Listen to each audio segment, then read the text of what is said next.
Hello, I'm Dave, and today I'm back with another look at Marvel Ultimate Alliance. This time I'm taking a look at the first two games across PlayStation 4, Xbox One and the PC. So to kick things off, let's take a look at performance in the first Ultimate Alliance game. Now we already know that PlayStation 4 runs with an uncapped frame rate, so the results can be variable. Usually the action sticks around 30 to 40 FPS, with some occasional scenes hitting 60.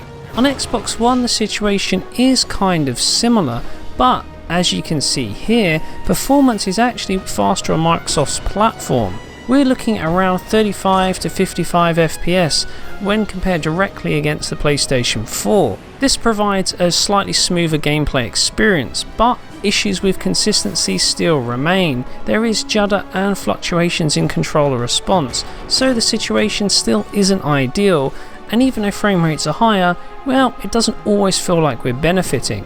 Curiously though, there are sections where the Xbox One runs a lot smoother than PlayStation 4.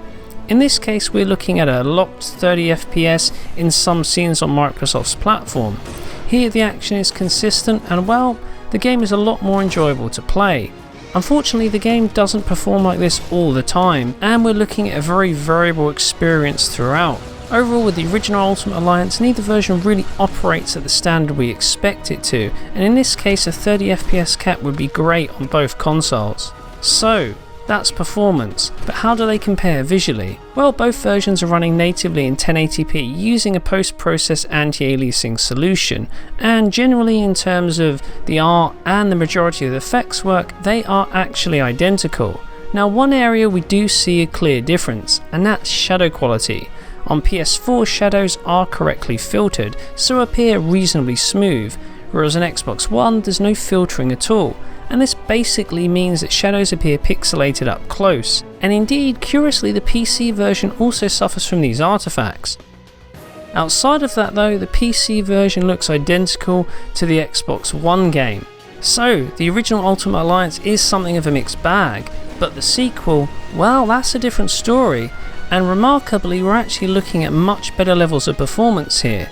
Take a look at this. The standard here is largely solid 60 frames per second. Now there are dips on both consoles when alpha effects and explosions come into play, in which case we see metrics going down to around 30 FPS before quickly re-establishing the desired 60 frames per second update we want. And it's a revelation compared to the original. For the most part the experience here is smooth, the controls are consistent, and well, we can actually enjoy playing the game. So out of the two versions, the sequel is definitely the one that gives you a decent gameplay experience, and it's exactly what we'd kind of expect from an old game running on current generation consoles.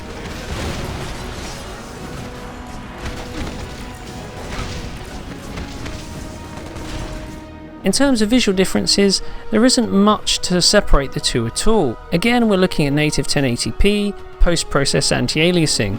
However, on Xbox One we do notice that normal maps are displayed differently to PlayStation 4. Take a look here and you can see they lack depth. It's a curious difference, but doesn't really stick out during gameplay. So the console versions of this sequel are generally solid. The PC release though does come up short. There's nothing particularly wrong in terms of image quality. The game looks identical to PlayStation 4, however the problem is it's extremely buggy. Now for the most part we didn't encounter that many issues ourselves. The controls worked fine for us and visually there were no glitches there.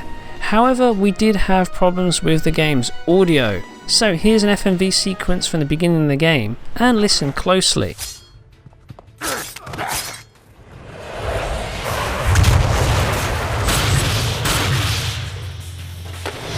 Yeah, it sounds fine, doesn't it? There's absolutely nothing wrong with these sequences. But now take a look at gameplay. Take these chops out.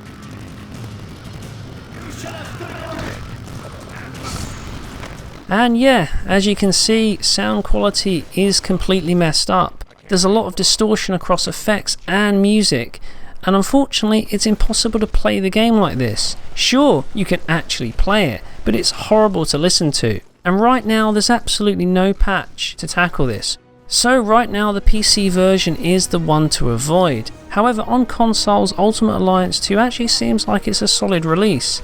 The original game, however, well, that needs some significant improvements with regards to performance. Anyway, I think that pretty much covers everything. If you enjoyed the video, don't forget to give us a like or subscribe. Thanks for watching, and I'll see you next time.